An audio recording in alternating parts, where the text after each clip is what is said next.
sukacita dan penghargaan yang luar biasa saya boleh ada di tempat ini dan diberikan kesempatan oleh Tuhan melalui hamba Tuhan di sini untuk melayani pemberitaan firman Tuhan. Terima kasih untuk kesempatan ini, dan saya ingat bahwa undangan ini sudah lama, ya ada sekitar setahun. Mohon maaf untuk banyak kali penundaan karena memang Bapak Ibu setelah kami intens melayani Tuhan, mulai nonstop tiap minggu. Saya di minggu kedua, ketiga, keempat, bahkan mungkin kalau ada minggu kelima saya isi, dan suami di minggu pertama. Jadi memang kami sudah mengupayakan semaksimal mungkin untuk melayani, tetapi undangan itu sepertinya tidak terkejar Bapak Ibu.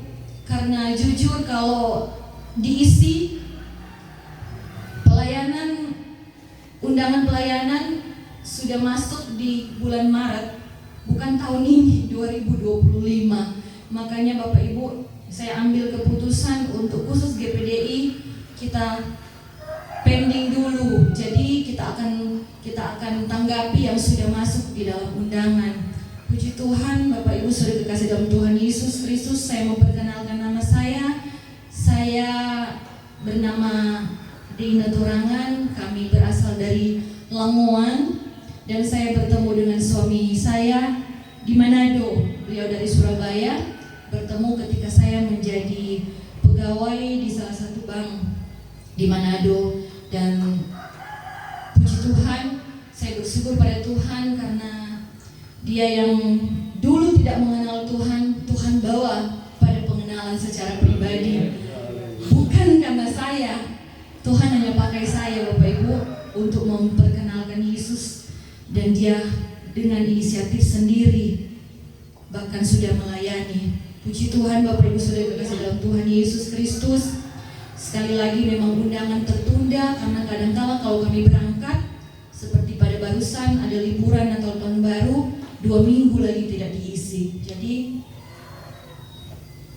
orang bilang skip. Puji Tuhan. Tetapi saya yakin dan percaya waktu Tuhan adalah waktu yang terindah. Amin. Tidak ada yang kebetulan, atau bisa dikatakan setiap kehidupan saya dan saudara ada yang namanya kebetulan ilahi. Amin. Haleluya. Yang mungkin tidak pernah kita pikirkan, yang tidak pernah timbul dalam hati kita, itu yang Tuhan kerjakan bagi saya dan saudara. Bapak Ibu sudah kekasih dalam Tuhan Yesus Kristus. Kami mulai intens 2021 November, jadi sudah 2 tahun. Namun sebelumnya di 2016 saya pernah melayani di sebuah sidang, kemudian di tahun 2017. Tetapi waktu itu saya merasa saya bukan lulusan sekolah kita Bapak Ibu.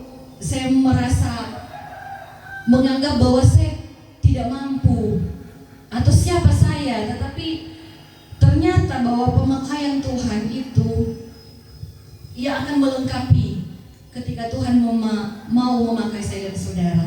Amin. Siapapun engkau, ada rencana Tuhan yang indah dalam kehidupanmu, agar hidupmu di dunia ini tidak menjadi sia-sia, tetapi menjadi berkat untuk kemuliaan nama Tuhan. Siapapun engkau.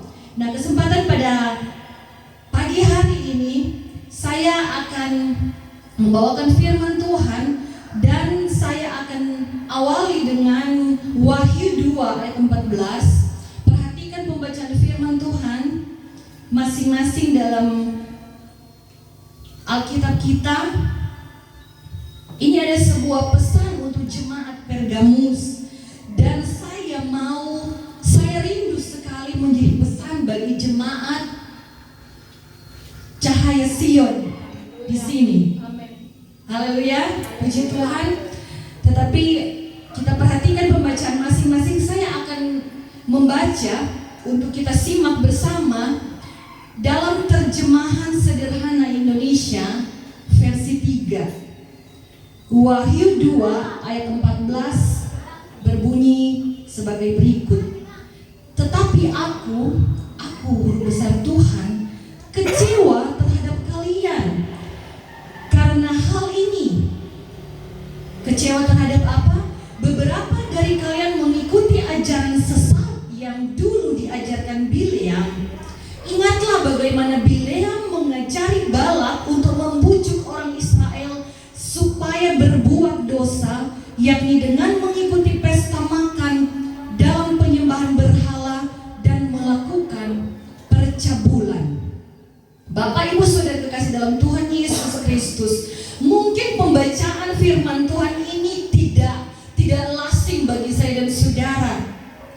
Ketika ayat pertama, ayat pokok dibacakan, biasanya itu yang membangkitkan iman. Tetapi saat ini firman Tuhan datang bagi saya dan saudara berupa sebuah teguran bagi kita, sebuah nasihat bagi kita. Sehingga saya memberikan judul dalam perenungan firman Tuhan ini, nasihat buat yang tersesat dan yang menyesatkan. Beberapa hari yang lalu saya dan suami masuk dalam pembacaan Alkitab dan dapati sebuah pembacaan tentang Bileam, Bapak Ibu. Nah, ketika itu saya lagi bergumul untuk pelayanan di tempat ini. Karena setiap minggu saya persiapan kecuali minggu pertama, jadi saya selalu bertanya kepada Tuhan, Tuhan, apa yang harus saya bagikan bagi jemaat? Ketika pembacaan tentang Bileam, Roh Tuhan bicara kepada saya untuk bicara soal Bileam. Nah, kita akan melihat awal dulu jemaat Pergamus. Jemaat Pergamus seperti dalam Wahyu 2, Bapak Ibu, Pergamus adalah ibu kota provinsi di Asia Kecil. Nah, di Pergamus itu banyak ditemukan penyembahan berhala, dan bahkan kaisar di situ, Bapak Ibu, disembah juga. Pimpinan dari kota itu disembah. Nah, orang Kristen di sana juga dilibatkan untuk penyembahan ini, penyembahan berhala. Ketika mereka menyembah kepada patung kaisar itu, mereka harus berkata kaisar adalah Tuhan. Jadi bagaimana kehidupan dari jemaat Pergamus ini dihimpit dengan berbagai penyesatan, karena membawa mereka terpaksa atau dipaksa untuk menyembah kepada Allah-Allah lain yang merupakan kekejian bagi Tuhan. Kemudian kita melihat, Bapak Ibu, siapa Bileam. Ketika kita mengenal jemaat Pergamus, kita melihat apa yang dicatat tadi yang dalam pembacaan itu. Seorang yang bernama Bileam itu adalah juru tenun atau dukun. Dia seorang peramal juga. Tetapi ada sebuah keistimewaan bahwa dia ini dipakai Tuhan untuk memberkati bangsa Israel. Nah, Bapak Ibu Saudara kekasih dalam Tuhan Yesus Kristus, Bileam bukan orang Israel. Dan kalau kita pernah mendengar tentang keledai yang bisa bicara, yang pernah bicara, itu adalah milik dari Bileam. Di dalam Bilangan 22 kita akan dapati hubungan Bileam dengan bangsa Israel. Nah, di akhir tahun 40 perjalanan Israel keluar dari Mesir sebelum Musa meninggal, Bapak Ibu. Suatu ketika sebelum mereka masuk ke tanah Kanaan, mereka berkemah di dataran Moab dekat Yeriko. Bangsa Israel baru saja mengalahkan dua bangsa yang lain, yaitu bangsa Amori dan Basan. Jadi dua raja dari bangsa itu dan rakyatnya dikalahkan oleh orang Israel, sehingga Balak, raja orang Moab, diceritakan dalam firman Tuhan, merasa gentar bersama rakyatnya. Mereka ketakutan melihat bahwa bangsa Israel itu menang dalam peperangan. Ketakutan ini kemudian membuat Raja Balak itu untuk mengirim utusan tua-tua dari bangsa Moab dan tua-tua Midian untuk mendatangi seorang peramal atau seorang penenung, yaitu Bileam. Rupanya Bapak Ibu, Bileam ini sudah terkenal di mana-mana. Reputasinya sangat baik. Dan yang dimaksudkan mereka untuk mendatangi Bileam adalah untuk mengutuk Israel. Mengutuk Israel supaya Israel itu bisa kalah dalam peperangan melawan mereka. Nah, Bapak Ibu yang dikasih dalam Tuhan Yesus Kristus, singkat cerita bahwa kemudian Raja Balak ini membawa persembahan-persembahan atau upah penenung kepada Bileam. Di dalam Bilangan 23 menjadi sebuah hal yang ironis, atau bahkan sebaliknya, ketika 3 kali Bileam disuruh untuk mengutuk, tetapi yang dia lakukan adalah untuk memberkati. Mari kita perhatikan Bilangan 23 ayat 8. Bilangan 23 ayat 8. Ketika dia disuruh lagi untuk mengutuk bangsa Israel, di sana tercatat bagaimana aku menyerapa yang tidak diserapa Allah. Bagaimana aku mengutuk yang tidak dikutuk Allah. Ini yang dikatakan oleh Bileam kepada Raja Balak. Bapak Ibu saudara kekasih di dalam Tuhan Yesus Kristus. Tetapi ternyata Bapak Ibu, ketika dia memberkati bangsa Israel, kita bisa lihat dalam pembacaan-pembacaan selanjutnya Bapak Ibu, dia begitu memberkati bangsa Israel, tetapi hatinya itu dipenuhi dengan keinginan untuk mendapatkan upah itu. Dia ingin sekali, tetapi dia takut melawan Tuhan. Dia takut melawan Allah. Jadi apa yang Allah perintahkan kepada dia, itu yang dia sampaikan.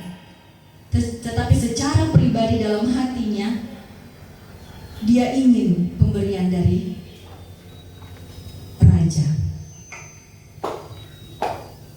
Dan apa yang dia lakukan, dia kemudian memberikan nasihat kepada Raja Balak, bagaimana caranya, bagaimana strateginya untuk bisa mengalahkan Israel. Nah, Bapak Ibu, yang dia sarankan kepada Raja Moab adalah mempengaruhi Israel itu untuk jatuh dalam dosa perzinahan secara jasmani dengan perempuan-perempuan Moab yang dilarang oleh Tuhan, yaitu perkawinan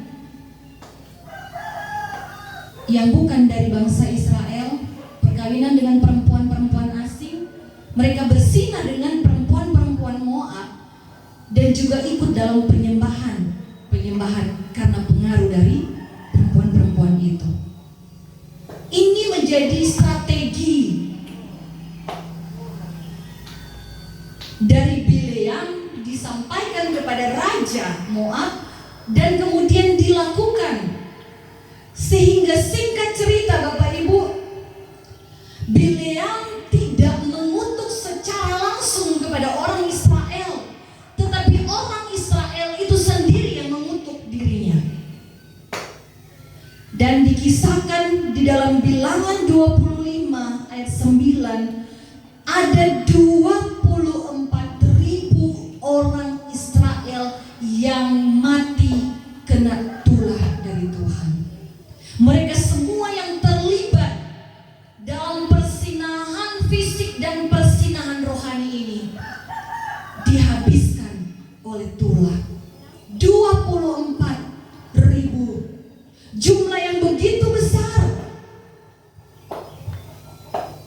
Dan kalau kita kemudian menghubungkan dengan Adam dan Hawa Bapak Ibu, bahwa ternyata kehidupan manusia pertama pun diperhadapkan dengan penyesatan. Itu penyesatan yang pertama. Ular menyesatkan Hawa, kemudian berlanjut kepada Adam. Jadi ini memang sebuah benih. Dan manusia pertama pun akhirnya disesatkan. Wajarlah ketika kita memperhatikan dalam 2 Korintus 11 ayat 3, Paulus begitu khawatir. 2 Korintus 11 ayat 3, tetapi aku takut kalau pikiran kamu disesatkan dari kesetiaan kamu yang sejati kepada Kristus, sama seperti Hawa diperdayakan oleh ular dengan kelicikannya.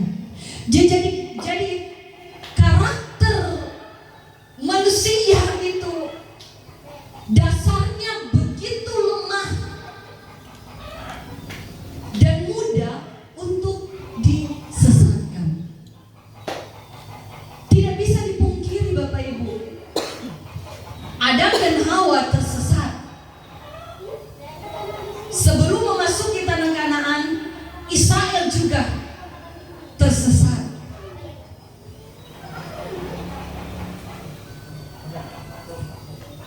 Karena kadangkala manusia itu tidak mawas diri, tidak hati-hati, gampang tertipu. Saya dan saudara itu punya bakat gampang sekali tertipu, ya, karena kelicikan dari iblis.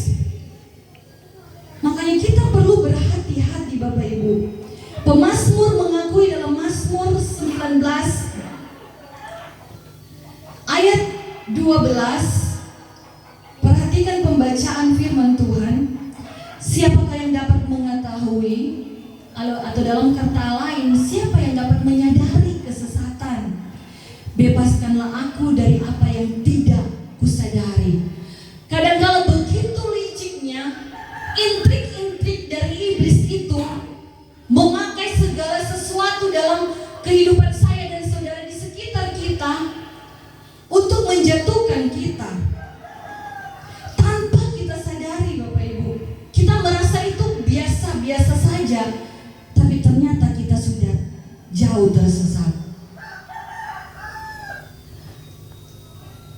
Bebaskan aku dari apa yang tidak kusadari.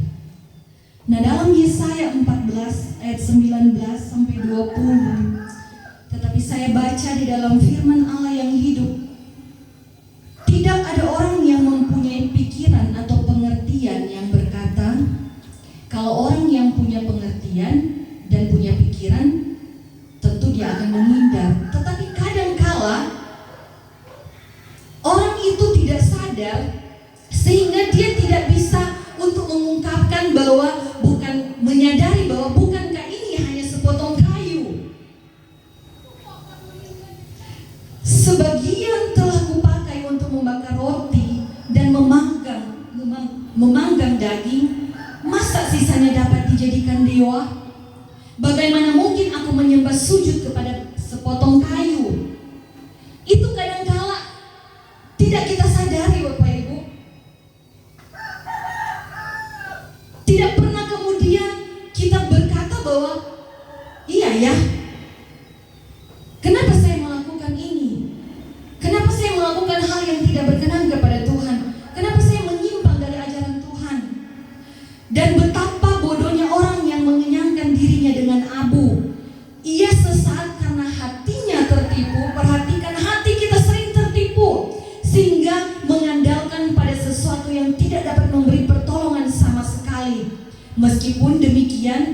tidak menyadari keadaannya itu dan tidak berkata pada dirinya sendiri, bukankah patung yang menjadi andalanku ini ya hanya satu dusta belaka. Kita tahu, tetapi kadang-kadang kita dibuat lupa untuk tidak menyadari sepenuhnya apa yang kita lakukan itu. Kita percaya kepada hal-hal yang tidak punya kuasa. Di sini dikatakan bahwa ada sebuah kepercayaan terhadap kayu, patung, seperti yang dilakukan oleh orang-orang zaman dahulu.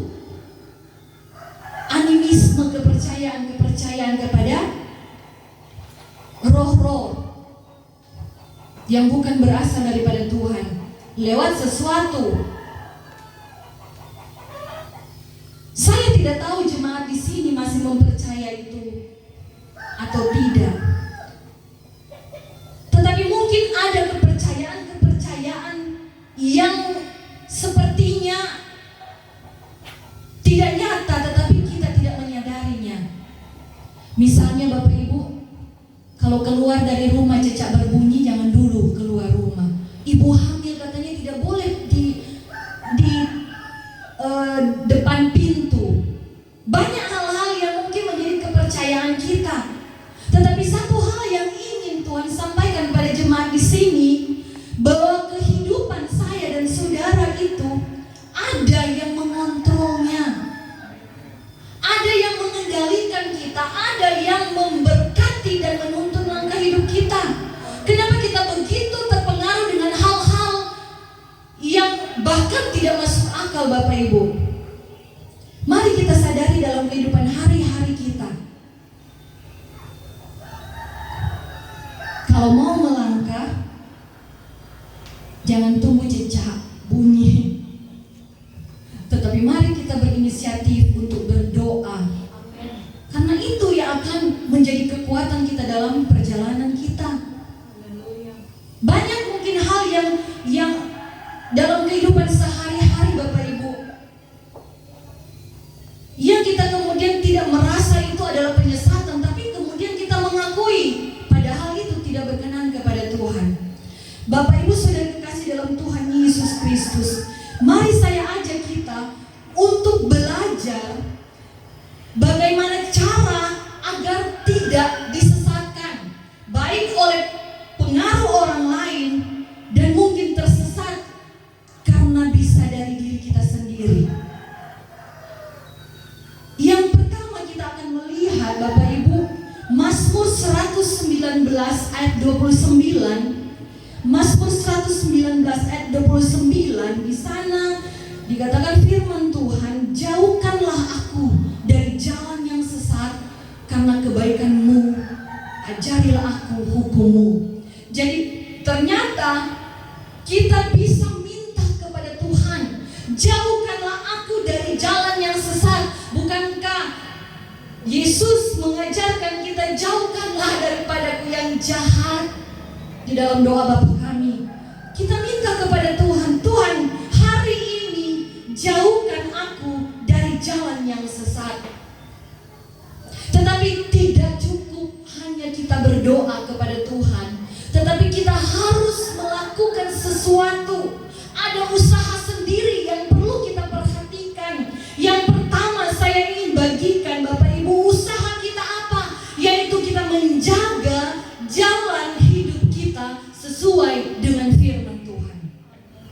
Bukankah dalam Mazmur 119 ayat 11 sebelum ayat 29 itu dikatakan firman Tuhan dalam pemazmur berkata, dalam hatiku aku menyimpan janji-Mu supaya aku jangan berdosa terhadap Engkau. Ayat 24, ya peringatan-peringatan-Mu menjadi kegemaranku, menjadi penasehat-penasehatku. Bahwa firman Tuhan itu menjadi penasehat bagi saya dan saudara. Jangan ikuti nasihat sesat sehingga kita tersesatkan. Kita ikuti firman Tuhan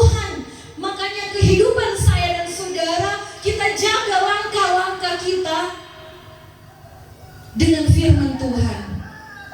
Masih baca firman Tuhan Bapak Ibu? Masih baca Alkitab? Haleluya. Atau sudah tersesatkan dengan banyak waktu media sosial kita buang dengan medsos? Itu penyesatan Bapak Ibu. Kalau kita tidak bisa mengontrol waktu kita, kita tersesat dengan teknologi masa kini.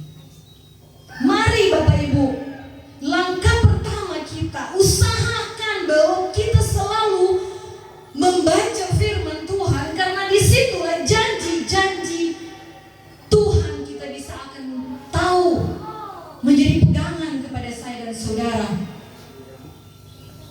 Tidak perlu punya pegangan lain kecuali pegangan firman Tuhan. Amin.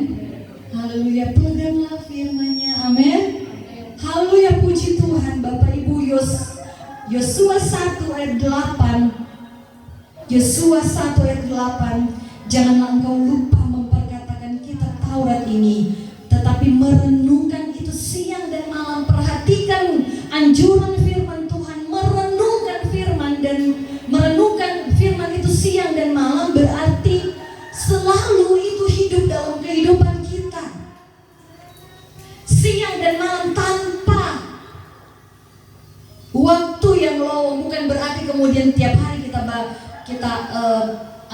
Bapak Ibu, kita kemudian bicara-bicara tentang firman, hafal-hafal kita. Tidak. Menghidupkan itu siang dan malam itu sepanjang kehidupanmu. Hidup. Supaya apa? Supaya engkau bertindak hati-hati. Ini yang harus kita perhatikan. Hati-hati. Hati-hati. Sesuai dengan segala yang tertulis di dalamnya. Sebab dengan demikian perjalananmu akan berhasil dan engkau akan beruntung di sepanjang tahun 2024. Hari-hari kita adalah perjalanan kehidupan. Untuk itu Bapak Ibu, mari kita jaga jalan hidup kita dengan firman Tuhan. Yang kedua, jaga pergaulan. Bukankah dalam Amsal 24 ayat 1 dikatakan di sana Bapak Ibu, jangan iri kepada orang jahat, jangan ingin bergaul dengan mereka. Jangan bergaul dengan mereka. Karena 1 Korintus 15 ayat 33 di sana dikatakan, janganlah kamu sesat. Pergaulan yang buruk merusakkan kebiasaan yang baik. Jaga pergaulan kita. Mazmur 1 ayat 1 menjadi ayat yang populer.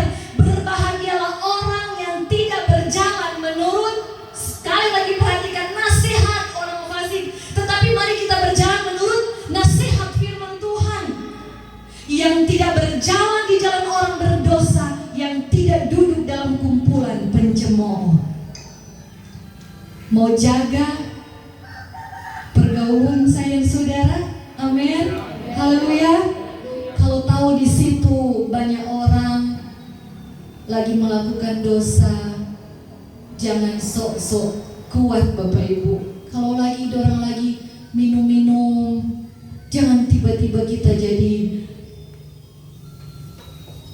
pengkhotbah buat mereka. Percuma. Malah nanti mungkin kita bisa disesatkan oleh kebiasaan buruk mereka. Hati-hati. Yang ketiga, Amsal 4 ayat 23. Saya ingin membaca dalam bahasa Indonesia masa kini, terjemahan bahasa Indonesia masa kini. Di sana dikatakan, jagalah hatimu baik-baik, sebab hatimu menentukan jalan hidupmu. Jagalah hatimu baik-baik, sebab hatimu menentukan jalan hidupmu. Jadi yang ketiga, jaga hati kita. Amin. Jaga hati itu bicara tentang apa? Pengendalian diri, penguasaan diri, penguasaan emosi dan keinginan. kemudian keinginan kita melebihi daripada kemampuan kita sehingga kita mudah tersesat.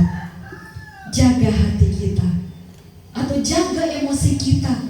Kadang-kala setiap perkataan kita karena emosi, akhirnya kita berdosa kepada Tuhan. Jadi yang ketiga, jaga hati. Karena Ulangan 11 ayat 16, Ulangan 11 ayat 16, hati-hatilah supaya apa Bapak Ibu? Jangan hatimu terbujuk. Gampang sekali kita terbujuk seperti Hawa, terpengaruh sehingga kamu menyimpang dengan beribadah kepada Allah lain dan sujud menyembah kepadanya. Bahwa kita menyadari kita gampang untuk tersesat, gampang terbujuk hati ini. Makanya tetap jaga hati kita.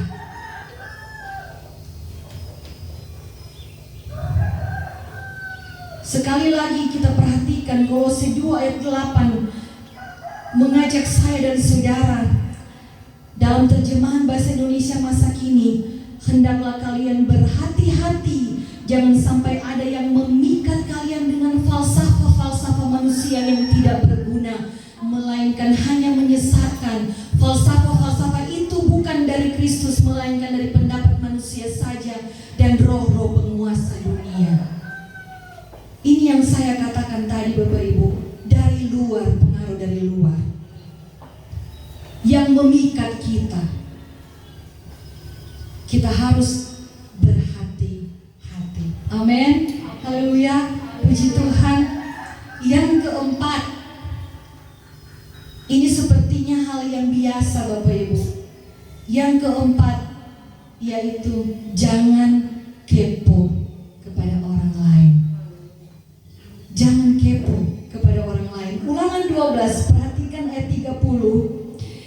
Maka hati-hatilah supaya jangan engkau kena jerat dan mengikuti mereka setelah mereka dipunahkan dari hadapanmu, dan supaya jangan engkau menanya-nanya tentang Allah mereka dengan berkata, bagaimana bangsa-bangsa ini beribadah kepada Allah mereka, aku pun mau berlaku begitu.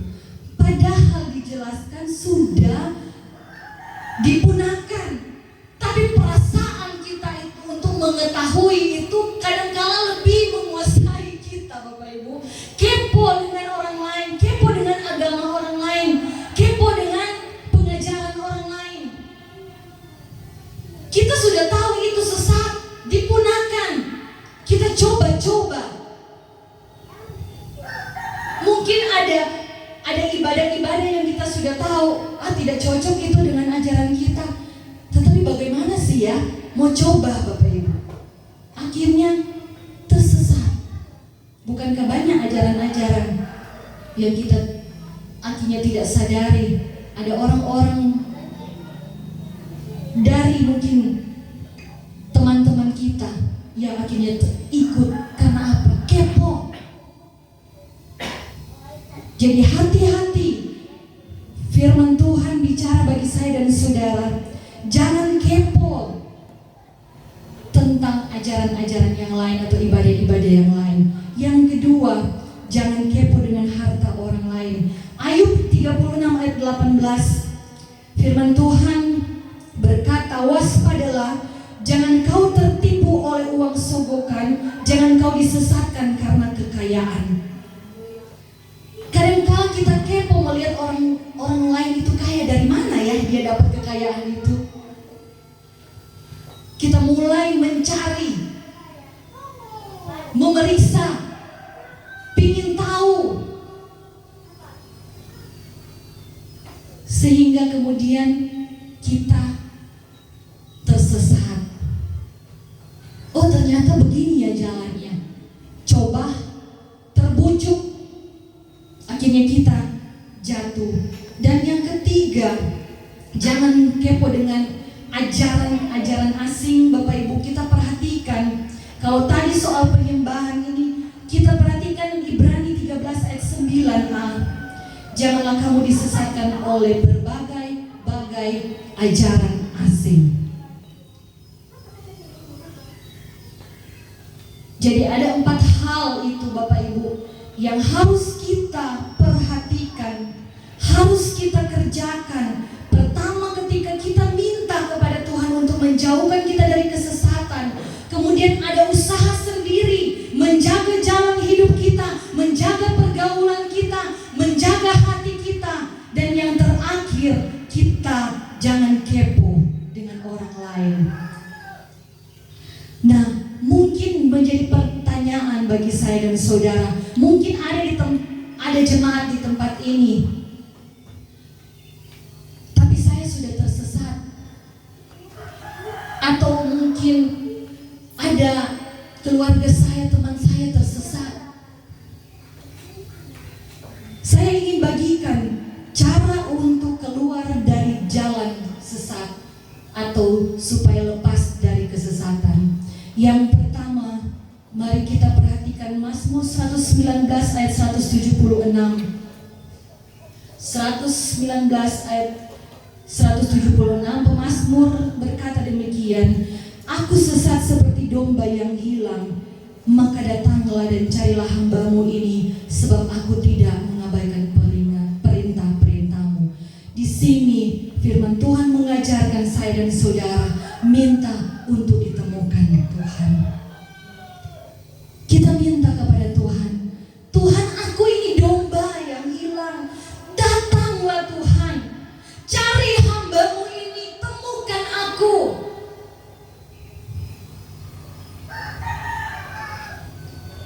Dan bukankah Tuhan Yesus adalah gembala yang baik? Amin. Dia peduli akan hidupmu. Dia akan meninggalkan sekelompok yang lain untuk mencari satu yang tersesat, asal juga engkau mau untuk ditemukan. Amin. Haleluya. Dia mengasihi engkau, tapi perlu responmu, kesediaanmu, karena Tuhan tidak pernah memaksakan kehendaknya. Kita punya hak bebas. Untuk itu mari kita minta kepada Tuhan, Tuhan temukan aku Tuhan. Yang kedua, kita minta jalan keluar. Mazmur 25 ayat 8, sebab Tuhan baik dan adil, Ia menunjukkan jalan kepada orang yang sesat. Tuhan, aku ini sudah tersesat. Ada hal-hal yang tidak berkenan kepadamu sudah aku lakukan Tuhan. Temukan aku dan bawa aku kepada jalan-Mu. Bawa aku kembali kepadamu. Tunjukkan jalan kepada aku yang sesat ini. Karena orang yang tersesat itu sama pengertiannya dengan ia berjalan di dalam kegelapan. Dia tersesat, tetapi kabar baiknya Bapak Ibu, Yesaya 9 ayat 1, bangsa yang berjalan di dalam kegelapan telah melihat terang yang besar. Mereka yang diam di negeri kegelapan, atasnya terang telah bersinar. Amin. Haleluya. Yesus adalah terang bagi kita semua, terang dunia. Kita melihat terang yang besar, kita melihat terang yang bersinar. Tadi kita bicara tentang Israel yang tersesat. Mari kita melihat bagian yang kedua. Kalau tadi tentang orang yang disesatkan, kita perhatikan apa nasihat bagi penyesat atau orang yang membawa orang lain tersesat. Bileam memberkati Israel. Sepertinya baik Bapak Ibu. Tetapi akhirnya dengan nasihat dia, Israel melakukan persinahan fisik dan persinahan rohani. Israel dikatakan firman Tuhan tadi disesatkan oleh nasihat dari Bileam kepada Raja Balak. 2 Korintus 11 ayat 14. Hal itu tidak usah mengherankan, sebab iblis pun menyamar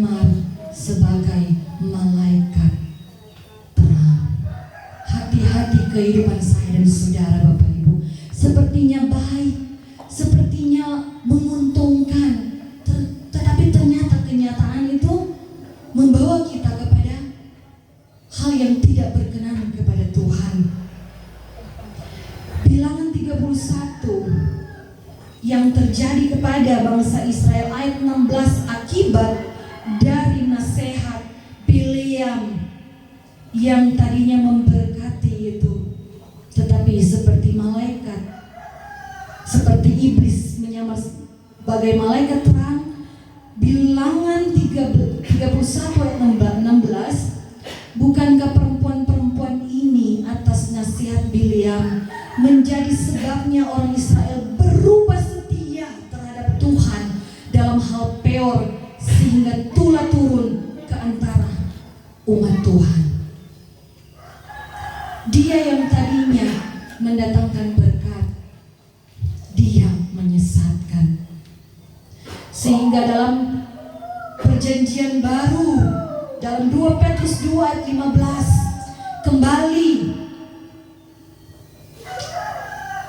dikatakan firman Tuhan, mereka tersesat karena meninggalkan jalan yang benar dan mengikuti jalan Bileam anak Beor yang mencintai upah dari perbuatan jahatnya. Jadi mereka tersesat. Sekali lagi Bileam memberkati Israel, tetapi sekaligus juga Bileam menyesatkan. Gara-gara apa? Ingin upah petenun itu. Dan Bapak Ibu saudara kekasih dalam Tuhan Yesus Kristus, ketika kita melihat bahwa Israel dikenakan tulah, dijatuhi hukuman oleh Tuhan, 24.000 orang binasa.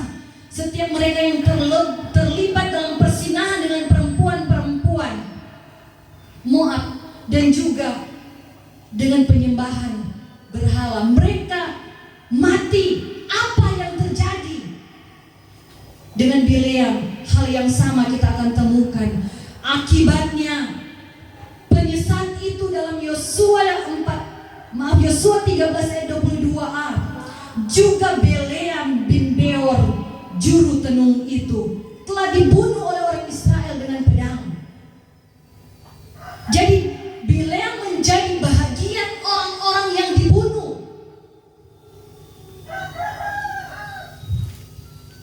Tetapi menjadi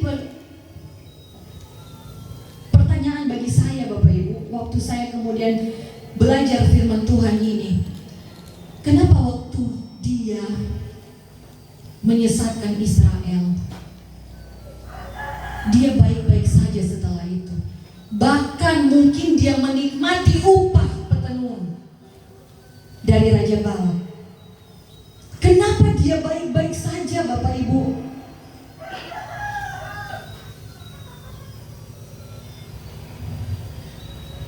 Dan Tuhan membawa saya pada sebuah kenyataan bahwa dalam kehidupan saya dan saudara, engkau baik ataupun engkau jahat, itu ada kesempatan bagimu. Jadi saya boleh memahami bahwa mengapa dia tidak langsung mendapat hukuman dari Tuhan. Ada selang waktu yang harus dia lalui. Ada selang waktu dia menikmati hasil dari penyesatannya itu. Sebenarnya Tuhan ingin menunggu dia untuk bertobat, tetapi kenyataan yang terjadi bahwa dia tidak pernah bertobat. Tuhan ingat bahwa orang ini dipakai untuk memberkati. Tuhan mengingat segala perbuatan kita yang baik. Tuhan mengingat bahwa kita dipakai untuk menjadi berkat bagi orang lain. Tetapi kalau kita tidak hidup dalam pertobatan Bapak Ibu, akan mendapatkan hasil yang sama seperti Bileam. Kesempatan tidak dipergunakan. Mengapa Tuhan bisa bicara lewat Bileam kepada orang lain sementara dia sendiri tidak mengalami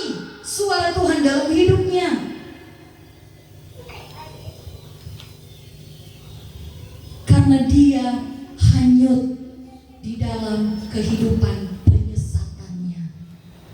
Dia tidak mau bertobat. Bileam adalah orang yang dipakai Tuhan. Dari orang yang jahat kehidupannya, dia petenun. Ini pun berarti Bapak Ibu bahwa Tuhan berkuasa atas siapapun dan apapun. Tuhan bisa pakai siapapun. Walaupun mungkin kita merasa bahwa orang itu orang yang jahat, tetapi orang jahat bisa memberkati saya dan saudara karena Tuhan. Jadi itu kita harus perhatikan, itu pekerjaan Tuhan. Bukan berarti karena kita diberkati oleh orang yang jahat, kita ikut-ikutan jahat. Lah dia yang berkati saya. Tuhan yang suruh Bapak Ibu. Bahkan gagak dipakai Tuhan.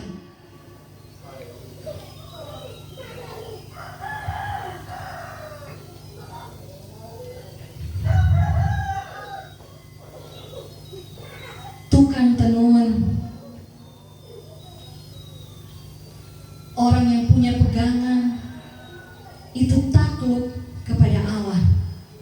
Sekali lagi, siapapun dan apapun Tuhan akan pakai dengan tujuannya untuk memberkati kehidupan saya dan saudara. Bisa dipakai Tuhan. Dan kita juga pun harus mengerti bahwa itu bagian dari kasih karunia.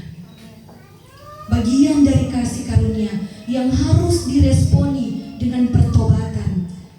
Karena kalau tidak, kita tidak pernah sadar, kita tidak pernah bertobat, celaka. Amin. Haleluya. Haleluya. Jadi pesan Tuhan bagi saya dan saudara, jangan tersesat dan jangan menyesatkan. Kasih karunia Tuhan ada bagi kita semua.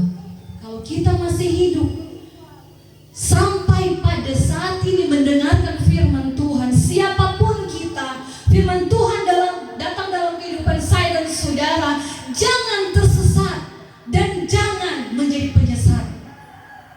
Amin. Haleluya. Haleluya. Hati-hati dengan orang yang kelihatan berbuat baik atau melakukan kesembuhan yang kita sering dengar dengan apa?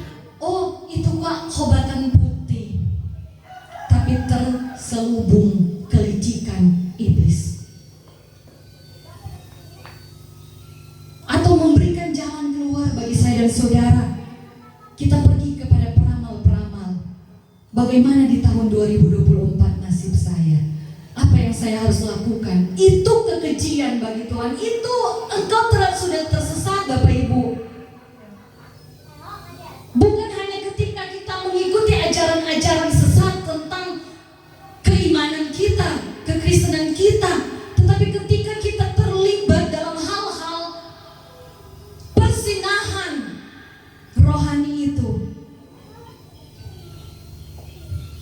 kita dikategorikan orang yang tersesat. Andalkan Tuhan Bapak Ibu, jangan duakan Tuhan, jangan bersinah secara rohani.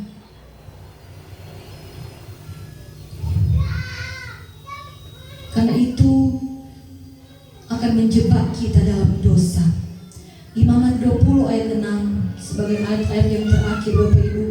Orang yang berpaling kepada arwah atau kepada roh-roh peramal, yakni yang bersinah.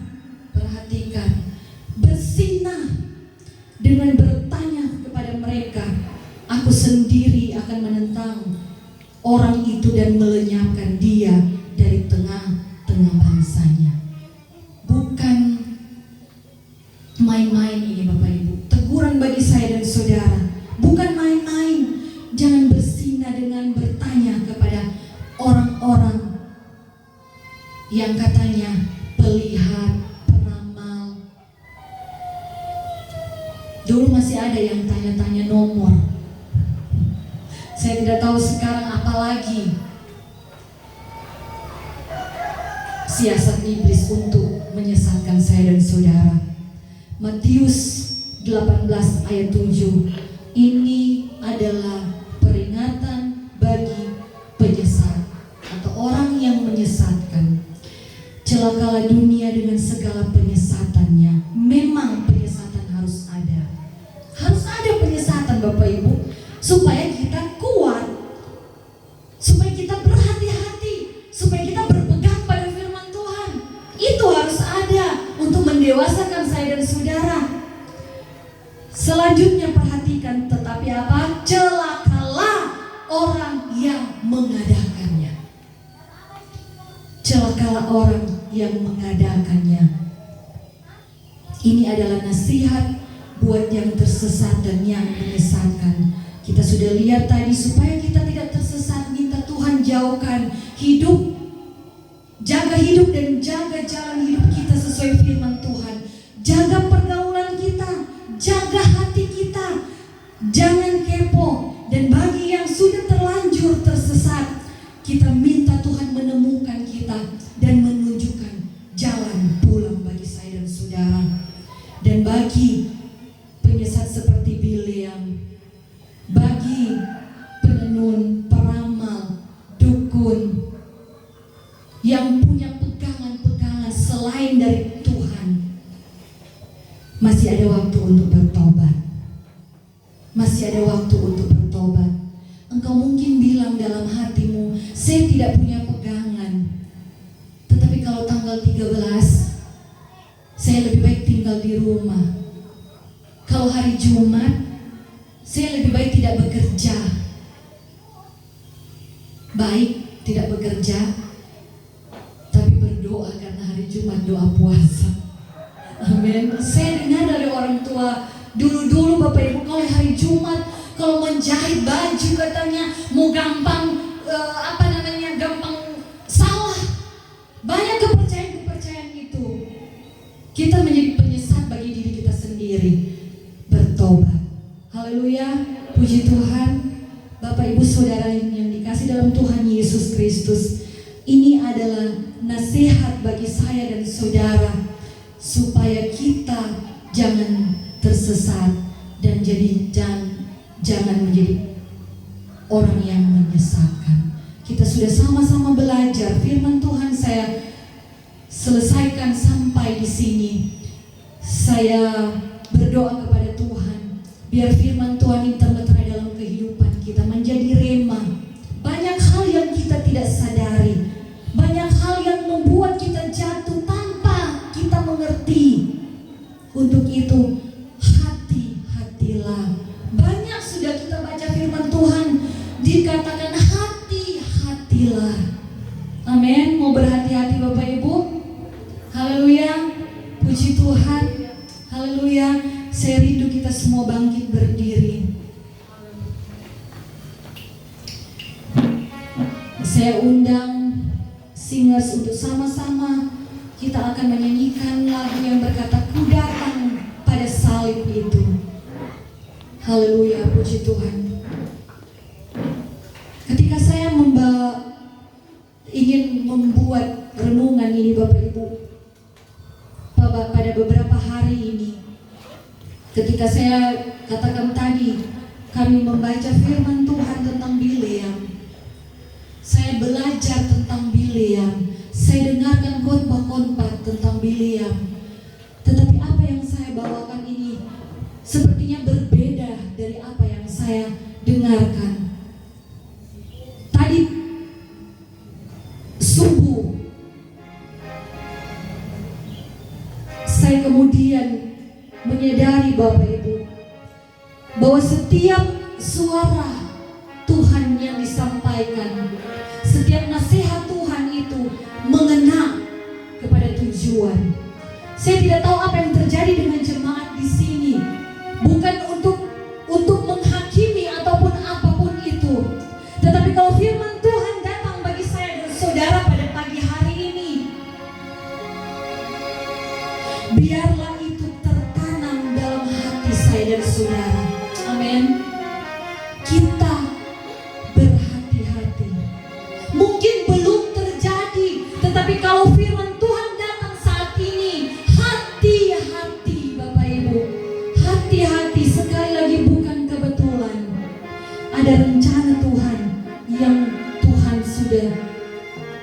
Engkau nyatakan bagi kehidupan saya dan saudara. Tuhan, bungkamkan rahasia firman Tuhan ini. Sekali lagi, saya tidak ada motivasi apa-apa. Saya pun bertanya kepada Tuhan, Tuhan, apakah firman ini tepat untuk saya bawakan di jemaat Cahaya Sion?